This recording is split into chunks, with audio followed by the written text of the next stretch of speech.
So now I can introduce today's speaker, who is Kevin Knowles. He's come to speak about Predannack Airfield and Barnes Wallis. For those of you who would like to know, he is married to Sheila Kemp, whose family farmed up on Predannack. So that's the Mullion connection. So thank you, Kevin, for coming.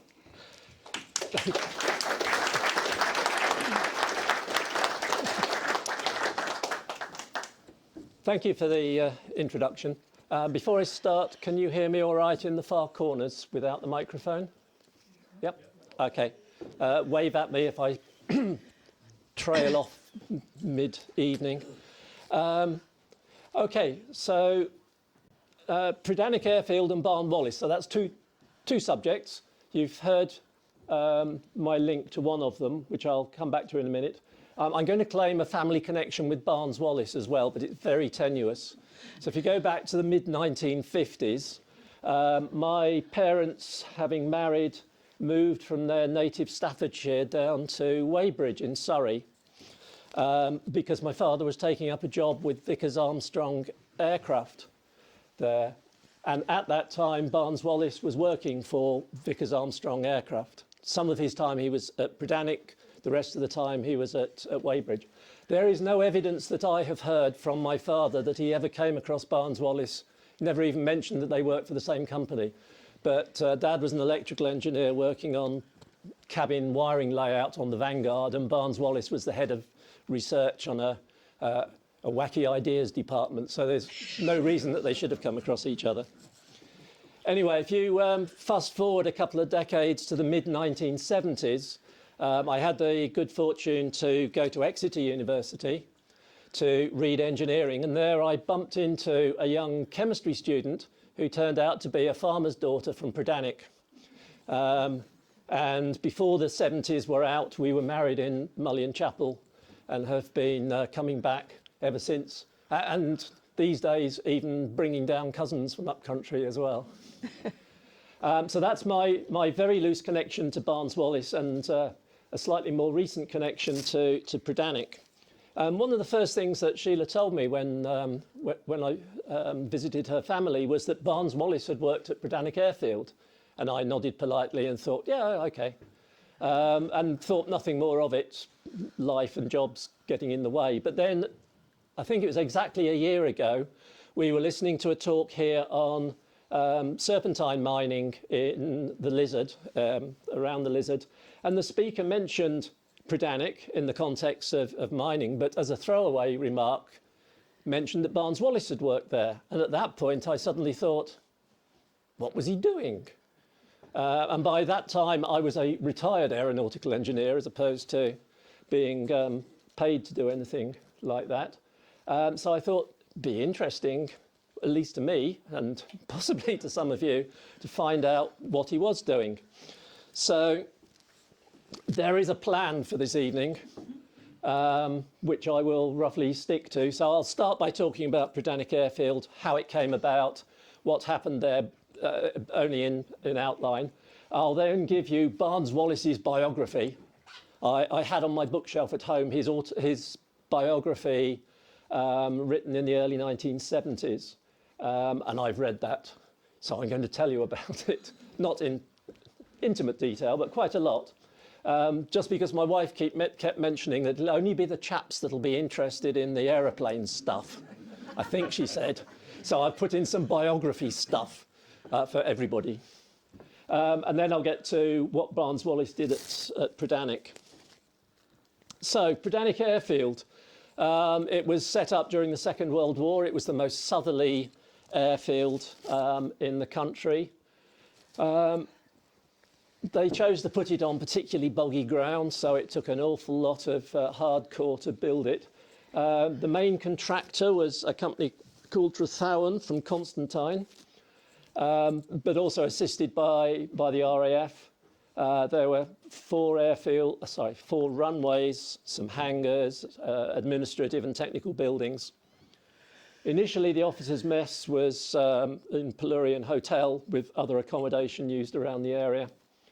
And it became the third Cornish airfield to become operational in May 1941, which was a few weeks after the Luftwaffe had bombed one of Sheila's father's fields, actually.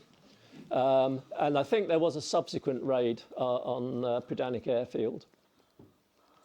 It was intended as a satellite airfield to Portreath on the north coast. And it was used initially for night fighters to attack incoming bombers threatening particularly Falmouth. I think the first aircraft to be stationed there were Hurricanes, painted black. So that made them night fighters. Apparently they were awful as night fighters. Painting them black didn't make them any better. They then introduced the Havocs, which had something called a turbine light on the front. You'd think a bright light up in the sky would help find the bad guys, but I don't think it was bright enough. That didn't work very well. And then Beaufighters were introduced, and they eventually had their own radar on the aircraft. But initially, this was all controlled by ground base, RAF Treleaver, which I think is near. RAF Treleaven. Could be, yes. Thank you. All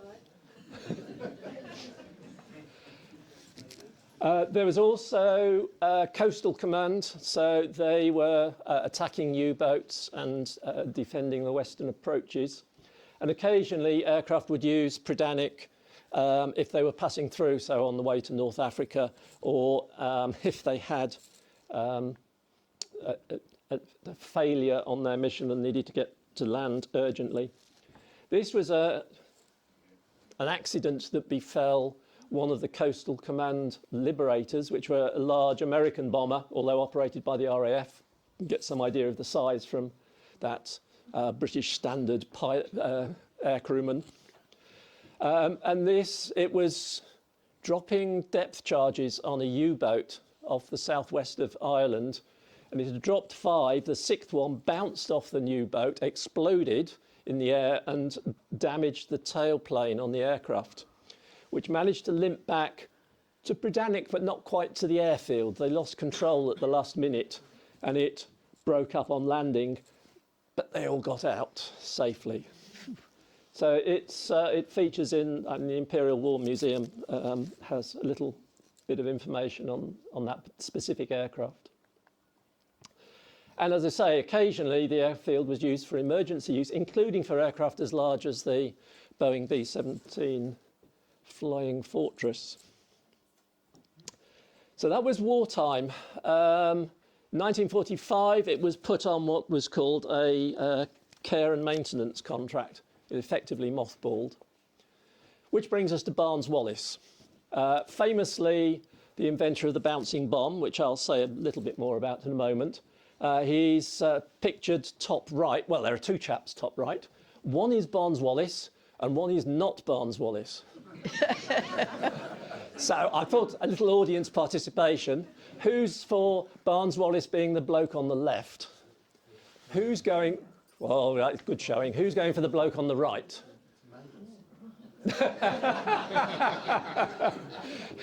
OK. There were a lot of abstentions in there, I noticed. But yes, that's Barnes Wallis. This is not Barnes Wallis. Anybody know who he is? What? Yes. You've seen the film. Yeah. Apparently, Barnes, according to an article in the Daily Mail that I came across, Barnes Wallis nearly scuppered the film The Dam Busters, which was being made in the mid-1950s, because he thought Michael Redgrave was too young and too good-looking to play him. And to be fair, Michael Redgrave was younger than Barnes Wallis in 1955, but 15 years earlier, he might have got away with it. He did lighten his hair, although not nearly enough. So the bouncing bomb was his big invention. As I say, I'll come back to that. But just while we're here, this is Barnes Wallis in his home in Surrey at Effingham, which he moved to when he moved to Vickers aviation in 1930, I think. And these are his 4 children, Barnes Jr., Mary, Elizabeth, and Charles. And during the war, he also adopted the 2 orphans of his sister-in-law and her husband who had been killed during the Blitz. And for much of his life, he also helped support his father and sister and her family. Anyway, I'm going to give you his inside leg measurements now and other personal details. So he was actually born in Ripley. I had to look this up because I know the area vaguely, but Ripley is north of Derby in Derbyshire. It was an industrial town. His father, Charles, was a doctor. He'd graduated from Oxford, learnt doctoring in London, and then married a London girl, Edith, and then bought a practice in Ripley. Now, Ripley is, as I say, an industrial town, and we've got this rather smooth Oxford graduate, and the 2 didn't get on, and I suspect his wife didn't like it up north either. So when Barnes was only about 3, they moved, or 4, they moved back to London, which is where Barnes spent his infant years.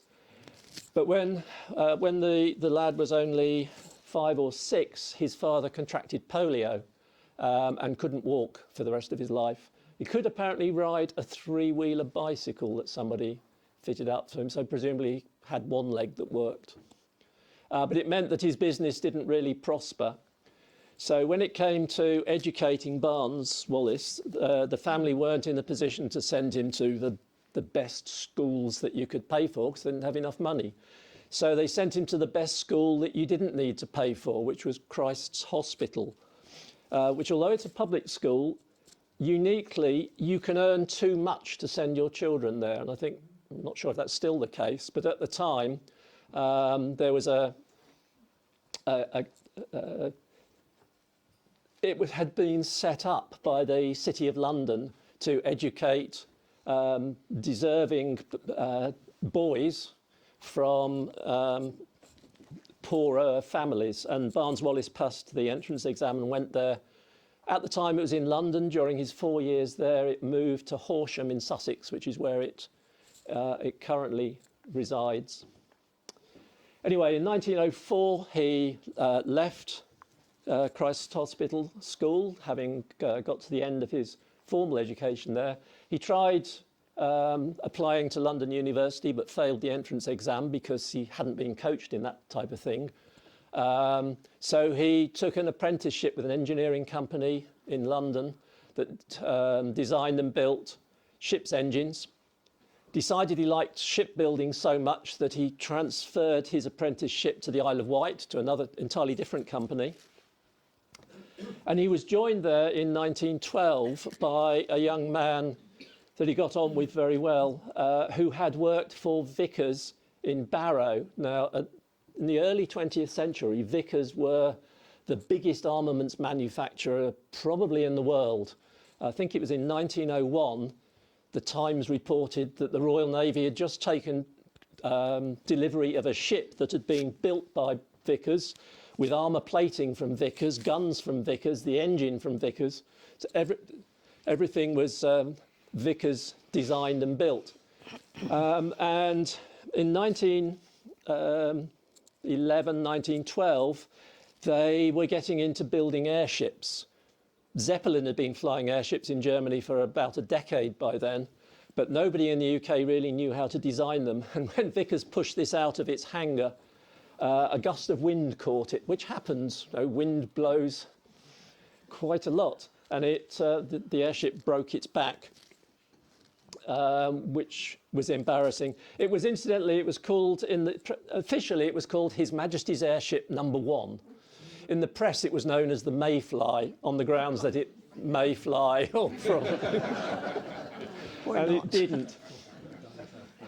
Anyway, the man that joined Barnes at White's in Cowes was called H.B. Pratt, and you can Google H.B. Pratt, and all you find is that he's called H.B. Pratt. So if you get bored with the rest of the lecture, just try guessing what H and B stand for. I'll give you a clue. It's not the grade of pencil that he used. Anyway, he had left Vickers, but before he did, he wrote a report on how he thought structural design for airships should have been done. And a year later, he was taken back to Vickers, who'd got a contract to design a new airship. And as he left the Isle of Wight company, Barnes Wallis said to him, "If you've got a job with Vickers, just bear me in mind." And the chap got a job with Vickers, and not only did he bear Barnes Wallis in mind, but he got him invited to become chief assistant on rigid airship design, because he recognised that Barnes Wallis was actually better than Pratt himself at mechanical design. Then the First World War comes along. Barnes Wallis's older brother joined up. Barnes Wallis was desperate to join. He actually joined the army twice during the First World War, by my reckoning. The first time he went to the recruiting office, signed up, went back to Vickers to say, "I've just signed up." And they said, "Well, now we need you on airships." So they pulled strings all the way up through the War Department and got him taken out of the army back to Vickers. But in 1915, there was a change of government. It became a coalition government. Winston Churchill stopped being First Lord of the Admiralty, and other changes. The airship programme was cancelled.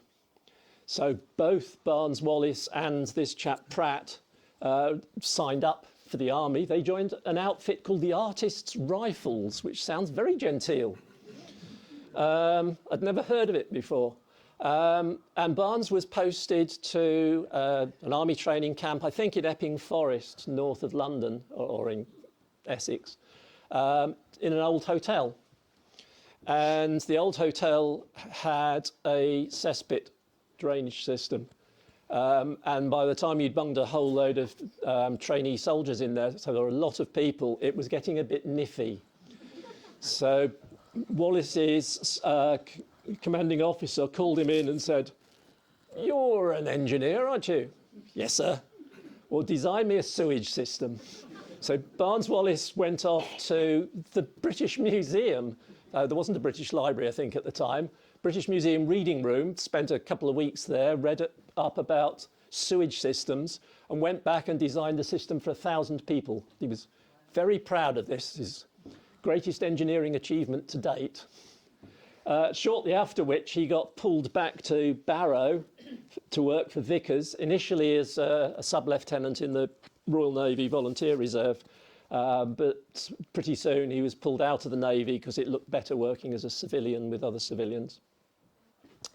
And he designed a couple of airships, including this one, which was the first properly streamlined airship designed in the UK. And if you compare that with the previous broken one, this is sort of pointed at the front, a long cylinder, and pointed at the back. Whereas if you look carefully at that, it's a bit ruckled on the screen, but it's much more like a trout.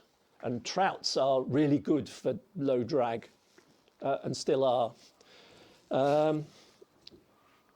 Anyway, so by this time, Barnes Wallis was recognised as the top airship designer in the UK. But in 1921, war had finished, but Vickers closed their airship department, but kept Wallis on a consultancy contract, just in case they needed him, because they recognised that he had really useful ideas.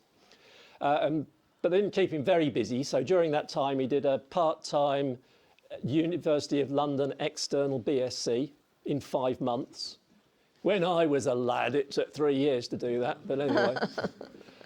He did have a lot more experience when he started than I did.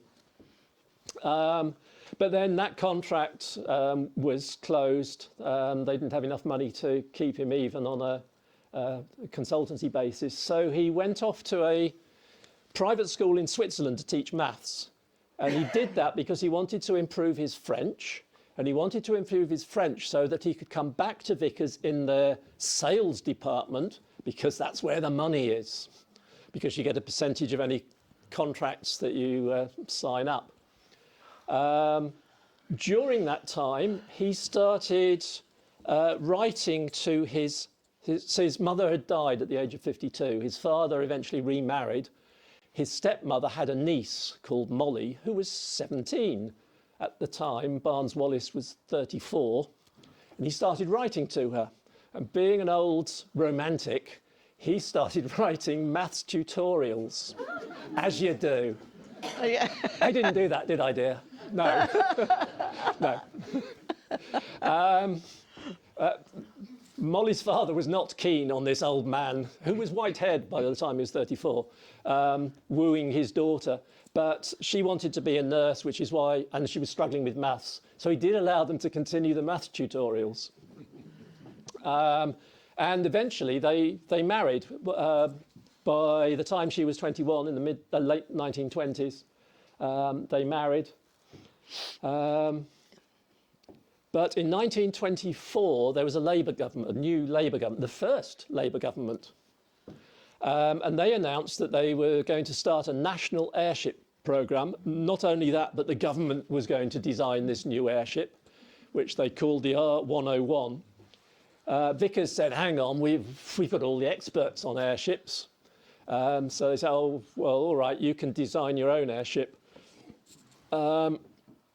So the press characterised this as the R100, as it became known, was the capitalist airship, and the R101 was the socialist airship. I make no political comments, because if you know the end of this story, it's not encouraging for the left wing. But Barnes Wallis was appointed chief designer to the R100. And just as something of an aside, one of his assistants, what was called the either chief or assistant structural calculator. A calculator is not one of those little things with buttons. In those days, it was either a person or if possibly even an entire office of people. But this structural calculator was a young Oxford graduate who had worked for de Havilland Aircraft, did a bit of flying, and his name was N.S. Norway, better known by his Christian names, Neville Shute. Subsequently became a popular author in the 1950s, by which time he had founded Airspeed Aircraft, or co-founded it with a colleague. His autobiography is an interesting read if you're into that sort of thing. It's all about aeroplanes and airships. It's called Slide Rule, not Calculator, which would be its modern equivalent. Anyway, bit more personal information. Late 1920s, as well as marrying Molly, their first two children were born. Barnes Wallis becomes recognised by, for example, the Royal Aeronautical Society awarded him a silver medal. Those medals only go up to gold, like most awards. And that effectively is a recognition from his peers within the aircraft industry. About that time, Vickers acquires Supermarine, which was the company designing the Spitfire. And Barnes Wallis starts thinking about fixed-wing aircraft for the first time. He was really behind a lot of his contemporaries who'd jumped from airships during the First World War. Even Churchill recognised or felt that fixed-wing aircraft were much more the future than balloons, which is what airships were effectively are. Anyway, the R100, this is its first flight in 1929. The following year, it flew to Canada on its the first intercontinental flight successfully. Barnes Wallis was not on board because by that time he was working for Vickers Armstrong Aircraft based in Weybridge, and his boss there said, if you're going to get killed, you're going to do it in a fixed-wing aircraft, not in an airship. So Neville Shute had to take his place there, and he writes a very good account of the flight in that autobiography that I mentioned. The R101 wasn't quite ready, and Barnes Wallis didn't get on with the people designing the R101, so there wasn't a lot of communication. But notoriously, it crashed on its first flight. It was aiming to fly to India. It got as far as, I think it's the Loire Valley in France. It nosedived, probably because the forward airbag was rubbed by, there were lots of lots of joints with bolts sticking out on the metal frame. And some of those rubbed the airbag, gas bag, it leaked, lost lift at the front. Also, probably a rudder control at the back, an elevator control at the back broke, a cable broke. So the aircraft dived and then burst into flames. I think it was 4 people survived. 6, well, 7 initially, 1 died of his injuries, so 6 people finally survived. But it was a major disaster because the Minister of Aviation, or whatever he was called, Lord Thompson, was on board. So it wasn't just paid professionals, there were sightseers on board as well, or important people. And that was the end of British airship development until virtually the 21st century. So Barnes Wallis by now is working for Vickers Armstrong, starting to design aircraft. He worked with he was chief designer, but there was another chief designer who was more senior, R.K. Pearson, who had designed the Vickers Vimy. This is one for the chaps, sorry, possibly. The Vickers Vimy was a First World War bomber that became famous because it was the first aircraft to fly the Atlantic, flown by Alcock and Brown. So Pearson had designed that. He and Barnes Wallis designed these 2 aircraft in particular. The Vickers Wellesley was designed as a bomber, but it was obsolescent by the time it first flew. It was obsolete by the time it went into service. It did operate with the RAF in some desert locations and in the Far East. But its main claim to fame is that it set a world record for long-distance flight at the time, at just over 7,000 miles from India to Australia. The Wellington became much better known. It was a medium bomber. It was the only bomber that was in service before the start of the Second World War and still in service at the end. And Barnes Wallis's contribution to this and the R100 was this unique structural design called geodetic or geodesic construction, which uses this sort of lattice arrangement for not only the fuselage but the wings, rather than what had been used, which was rings of usually wood or heavy metal and stringers long, like roofing laths. And famously, the Wellington was very damage tolerant. It could take lots of bits being shot off it and still fly. Which brings us to Barnes Wallis's, the bits that he is famous for. Having said this, I've mentioned this upcoming talk because I've been very into it for the last few months to various people, and if they were under 50 and I said it's a talk about Barnes Wallis, they've gone, bouncing bomb? No idea. Whereas over 50, oh, Barnes Wallis, bouncing bomb. Yes, Dam Busters, heard of that. Anyway, he actually proposed, if I got it correctly, he proposed the attack on the German dams in the Ruhr to try and injure their manufacturing industry.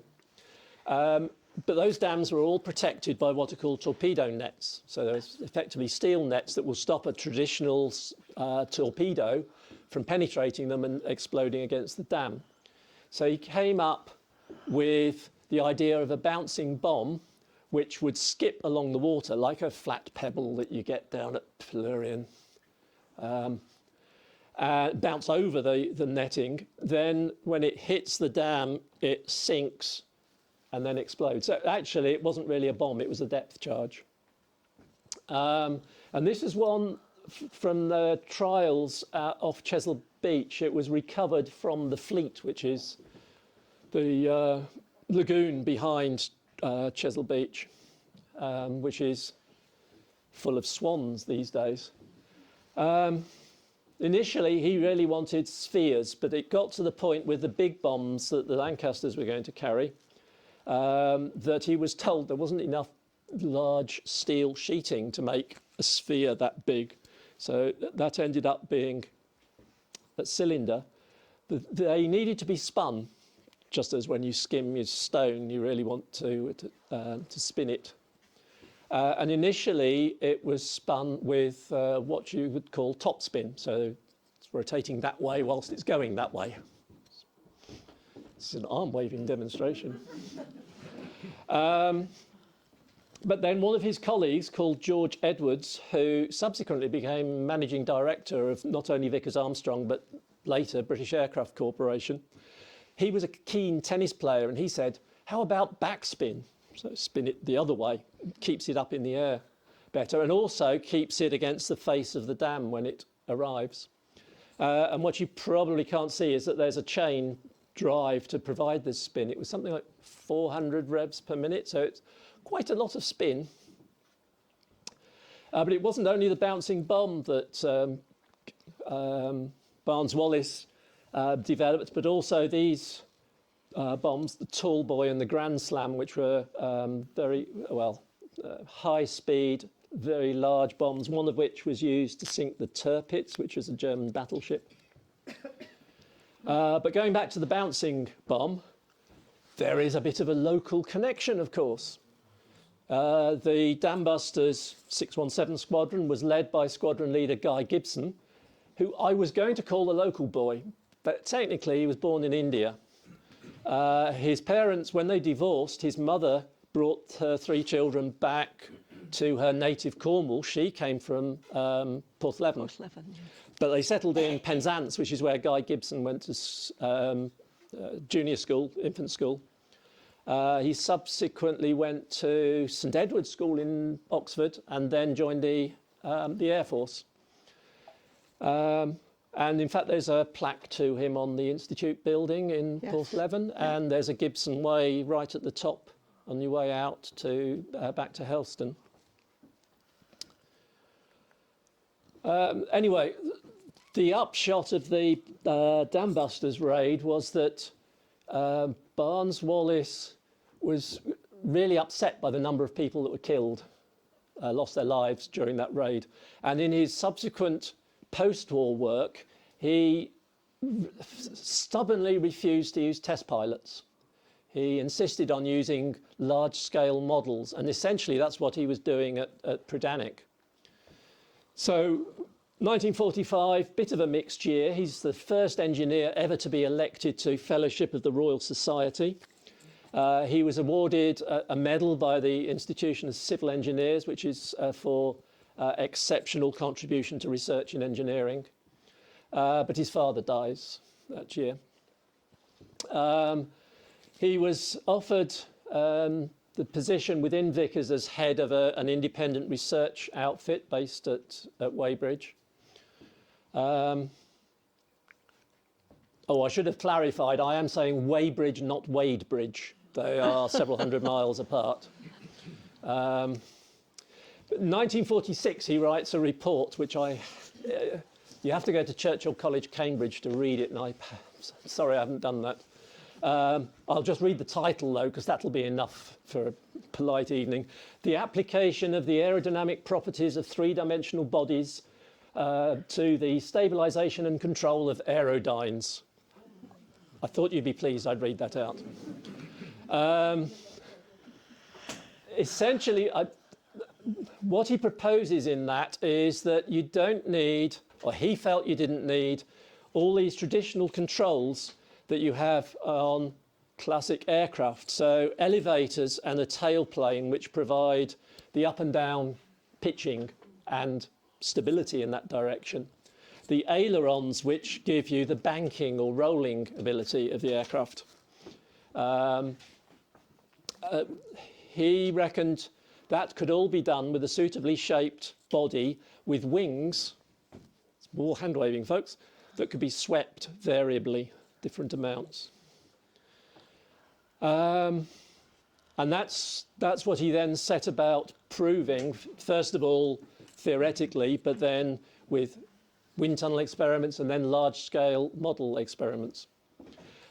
Just as another aside, in 1948, his older daughter Mary married Harry Stopes Rowe, who was the, I think, adoptive son, but anyway, effectively the son of Mary Stopes, the family planning innovator, who didn't get on with Barnes Wallis and vice versa. They tolerated each other. In fact, she didn't approve of her son marrying his daughter who wore glasses.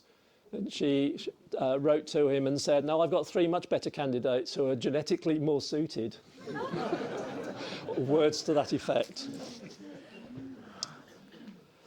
Anyway, this was Barnes Wallis's first model development. It was called the Wild Goose.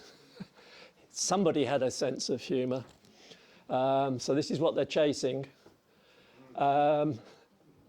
That's actually, well, it's a drawing of a wind tunnel model. It's, I think the real thing is at the RAF Museum at Hendon. It was a glider. The wings move forwards and backwards, but that's all. Doesn't have any other controls. The model experiments were conducted by mounting that on a trolley, firing the trolley down a railway line, and then when it was going fast enough, let go of the aircraft, and it jumped up into the air, and then it was radio controlled. Initially, the experiments in 1950 took place at another ex-RAF base called Thurley, which was north of Bedford. And at the time, it was called the National Aeronautical Establishment, but later it became known as RAE Bedford, which was the Royal Aircraft Establishment's primary experimental centre. It's now, well, one of their wind tunnels you can now go skydiving in. The airfield itself, I think you can drive racing cars around it or just park your car for years. There's a big car depot there. But he spent a lot of time developing the controls, the radio controls, and also the trolley to launch this thing. Just to put that in context, because these days we're all used to, you can go to Toys R Us and buy yourself a drone and it'll fly. And clearly the Ukrainians have demonstrated the ability to do all sorts of clever things, clever and deadly things with drones. But as I say, to put this in context, during the Second World War, the US Navy did some experiments, or had an experimental program to try and produce unpiloted or remotely piloted bombers to go and bomb the German V1 and V2 launch sites. But they couldn't launch them unmanned, so they had to have a pilot and in fact a co-pilot in the aircraft to take it off, then go back and arm the bomb, and then parachute out. And one of the test pilots was a Joseph P. Kennedy, who was the older brother of John F. Kennedy. Yeah. And he was killed in an accident on that program. So the aircraft exploded whilst the crew was still on board. If he hadn't, you might have had a Joe P. Kennedy assassinated 30 years later. Not 30, 25, 20. Anyway, 1951 to 1957, Vickers Aircraft lease RAF Predannack, and Wallis moved his experiments there in 1951. Ultimately, there were 2 sets of experiments. The Wild Goose, here you see it on the trolley that I mentioned. It's a rocket-powered trolley, there's no messing around. That's the aircraft, and you get some idea of the size from the chap standing next to it. Then the subsequent aircraft was called Swallow, which was going to be a supersonic transport aircraft, an airliner. Barnes Wallis was really, he was a Victorian, and he was tied to the idea of empire and supporting the distant reaches of the empire and being able to get to Australia and India more quickly. That's what his initial airships were aimed at. And now he saw that the way to do it was to fly supersonically and get to Australia in 5 hours. You may have heard this from marketing material more recently. And look how successful that still is. Anyway, both of those pictures, as far as I know, were taken at Predannack during this period. According to his biographer, a chap called Morpurgo, who's essentially, he went to the same school as Wallis, but isn't an engineer, so he's very good on motivation and background history. I'm not quite so sure how much of the technology I trust him with. But anyway, according to this biography, Wallis enjoyed his time at Predannack. When he was a lad, well, when he was a young man, he used to take his children out in the summer into the garden and make them camp in an open-sided tent because it was good for you. He obviously hadn't been to Predannack at that point. But he liked it. He was camped out at the old station, which, again, this is now quoting not Barnes Wallis, but his biographer. Even in the wartime, it had been a grim station, virtually overhanging the sea and enclosed by peat bog. Peat harsh. It is quite wet up there, I've been up there in places. It hasn't changed. Sometimes he flew down for the day in an old biplane, piloted by Leonard Cheshire, of the Cheshire Homes. I'll say a little bit about him at the end. And then he'd go back the same day. Other times he stayed down for weeks at a time. Finally, in 1952, the 29th of April, he had the first successful flight at Predannack with the Wild Goose. Yes, it crashed, but that was because the pilot flew it into a concrete wall. But that, in turn, was because he couldn't see what he was doing properly. If you've ever flown model aircraft, which I haven't very much, it's very easy to lose orientation. Is that going away from me or coming back towards me? So anyway, they had a Beano. They celebrated. He kept count of how much. This was his own pocket that was paying for it. In 1952, he paid £40 for drinks. That was, I think, 4 bottles of whiskey, 6 bottles of rum, innumerable bottles of beer. It is listed in his biography. That's a lot of money.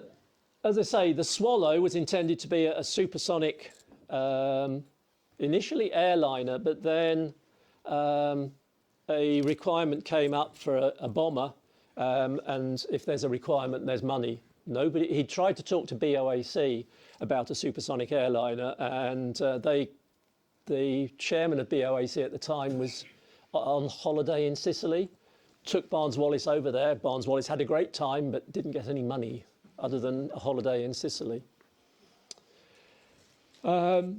This didn't see fruition, but it did an 8-foot-long model, which was rocket propelled, not a glider, did fly over Lark Hill on Salisbury Plain in 1955 at 2.5 times the speed of sound at high altitude. So it demonstrated his principle, but by this point, nobody was interested much. So there was briefly an RAF requirement to replace the Vickers Valiant, which was one of the 3 V bombers, the Vulcan and the Victor. Those are just gratuitous aeroplane pictures. They're not part of the story, really. But as many of you may know, in 1957, there was the notorious Duncan Sands white paper on the future of defence, which said that we won't need manned bombers anyway. It'll all be done by missiles. And so future supersonic bombers were at that point cancelled. The aerospace industry was heavily rationalised into 2 companies initially, BAC and Hawker Siddeley. these two aircraft at the bottom did continue operating towards right up to the end of the 20th century. The Valiant didn't last very long. It was a much simpler, cheaper aircraft. There is a website called the Barnes Wallis Trust or something like that, where his daughter's put a lot of information from her father's work. And I've actually lifted this picture from that website because they claim that, well, in fact, there is evidence that Barnes Wallis went over to America because they have money. Whoa, so we'll sell them this idea. And they were interested, but they weren't prepared to fund his research. So they went ahead and built this, which does have an all-moving wing. And Vickers did try to sue them over patent infringements on the mechanism in here to make the wings move backwards and forwards. But in the end decided that probably that American lawyers are too expensive. And in any case, Barnes Wallis himself said this isn't really the son of his swallow. It's got a tailplane. And the whole point of his design was to do away with that. Anyway, winding up literally Barnes Wallis's life, he continued as head of R&D until 1971, by which time he was pushing 80. He applied for an award for his wartime inventions, particularly the bouncing bomb and the other bombs, from something called the Royal Commission for Awards to Inventors. And he hoped he was going to get 25,000 from them, but he got 10. And he gave all of that to Christ's Hospital to fund a trust for RAF, the children of RAF, people who'd lost their lives in the RAF. He was finally knighted in 1968. In early 1950s, he'd said, he had written, well, at least I've got FRS. I'm not worried about the knighthood that you haven't put me forward for now. Which you know means he's really miffed that he hasn't got his knighthood. But he did get it then. He'd got apparently half a dozen different honorary doctorates from various universities, although only the one from Heriot Watt gets mentioned on a lot of websites. I don't know how much they've paid to get their name above Bristol, Cambridge and London. He passed away on the 20th of October 1979, which is exactly 6 weeks after we were married. To the day, it's a Saturday. I looked it up and checked. That's his gravestone in Effingham, which is northeast of Guildford in Surrey. And apparently one of the reasons they'd moved to Surrey, they were previous, when he was working on airships, he was in Yorkshire. One of the reasons for moving to Surrey is that his son had, what was it called? I can't remember. An ailment that affected his breathing, and they were recommended moving to drier soils, something sandy or chalky. That's Surrey. Where it isn't sandy, it's chalky, and the downs. Anyway, Leonard Cheshire. I noticed that he was mentioned there now. Excuse me a moment. This is going to be a test of some technology. I came across this website. It's on YouTube, so I'm sorry, you've got to put up with the advertisements first. I couldn't get rid of those. But just in case you don't use Fairy Ultimate, it's highly recommended by YouTube. I think we ought to buy this fairy stuff, because when I scrub the pans, they don't come out like that. In a minute, it will let me jump forward. So this was I won't show you the whole film, but it was a film made by the Cheshire, or I think it's called the Ryder Cheshire Trust. You may know that, so it was made in 1975. He married Sue Ryder of the charity shops, who also worked in charitable work. So there's a lot of stuff. His first so-called Cheshire home was somewhere that he calls Lee Court, spelt like the French Le Court. Yeah, I will do. I will also try doing... I used to spend my weekends at Lee Court and the week working for Barnes Wallis. I was torn in two. Can you see your... That's as loud as that will go. Come to grips with a job with which I was really unfamiliar. Anyhow, this took me down to Cornwall, to a very, very bleak part of Cornwall. Predannack. Hasn't been used by the tourist office, this bit. We had this remote airfield. We're doing these highly secret flying tests. It was an RAF station, been built for the war and then left. And here was the station headquarters, SHQ as we knew it, and the hub of the whole station, abandoned. People are broken in, cars are broken in, the winds are broken in. The winds are very high at Predannack. They absolutely tear across the wall. And it was really waiting to be used, one felt that. Lee Court was full, but it was running. And then we got a different application. This was from a young man, a boy, who had, in effect, epilepsy. He was a tough man, he was a frogman.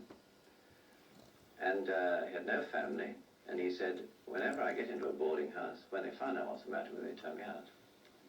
Lee Court wouldn't take him. They said, we can't have an epileptic here amongst the residents at all. It'd be dangerous. I didn't think I could turn him away. I didn't feel like turning him away, so I invited him down to Predannack, where I was living in a little cottage, very small cottage, just so that I could see him. When he got there, I realized that he wanted something to do. And on this aerodrome, Predannack, was the old station headquarters. And I thought, well, I'll get hold of that. And so Michael began to work there, and then I began to help him in the evenings. And the next thing was that we decided we'd make a start in this old building with a second home. Of course, today it's unthinkable that you could put disabled people into a building like that. It really was, as you can see, utter shambles. But the funny thing was they loved it, because they'd all come from hopeless positions. They had nothing to look forward to. Here there was at least a companionship. There was a sense of purpose, because everybody felt, well, let me do something to help. Then our first Christmas, we had nothing proper to give a household of 10, that it was, a special dinner. 2 days before Christmas, a little boy walked up with a duck, and he won this in a raffle. And he decided, he was only 11, and he decided instead of having it himself, he'd give it to St. Teresa's, as we called the home. And that really made a Christmas dinner, but in a double sense, because they knew it had come from this little boy. Well, this was really now bringing me to the moment of truth. Lee Court was full, St. Teresa's was full, but not only that, we were beginning to get all sorts of different people. I don't know how to describe them, but I think perhaps social misfits. It was very, very difficult to turn them down. And so I realized that I was going to have to make up my mind either to carry on with Barnes Wallis and do this in my spare time, or whether to take the plunge and give up Barnes Wallis and go back full-time to the home. And I decided, I think it was obvious, that my heart lay in a home more than in Barnes Wallis, and the two didn't mix. So I took that decision, and I regretfully left Barnes Wallis, now Sir Barnes Wallis. And then I decided, as I had time, that I'd take the misfits, if that's not quite the right word, into a third home, another building on the WAF officers' mess. It was almost worse state than station headquarters. But I think that although I meant this well, it was a mistake. I think that I was beginning to get a bit lost with these. I didn't really know how to look after them. Right, I'll better finish that, and oops, just a couple of, oh, where's it gone? you.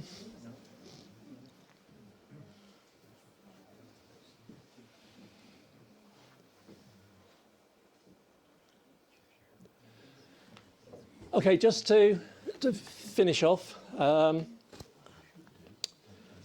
Currently, Predannack is being used, well, for many years it's been a satellite of Culdrose.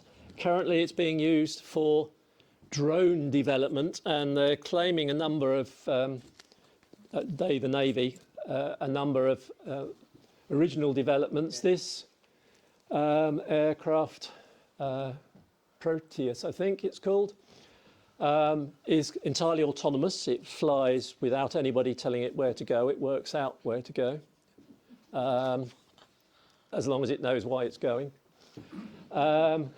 And the point of this more traditional drone is that it can be controlled from a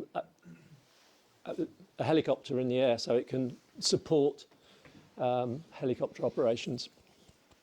Anyway, that's apparently what's currently going on. This came, I think I have admitted somewhere, from Navy News, with thanks to Cousin Colin for giving me the link last week. Anyway, if you're interested in knowing even more than I've told you, this is the book that I had on my bookshelf, which I had found 10 years ago in a charity shop somewhere. More recently, I came across this in a charity shop in Falmouth. Devon and Cornwall Airfields in the Second World War has a chapter on Predannack, which will tell you much more information about which squadrons were doing what at which time, for all the airfields in the southwest. But anyway, with that, that's just a gratuitous aeroplane picture to remind me that I've finished.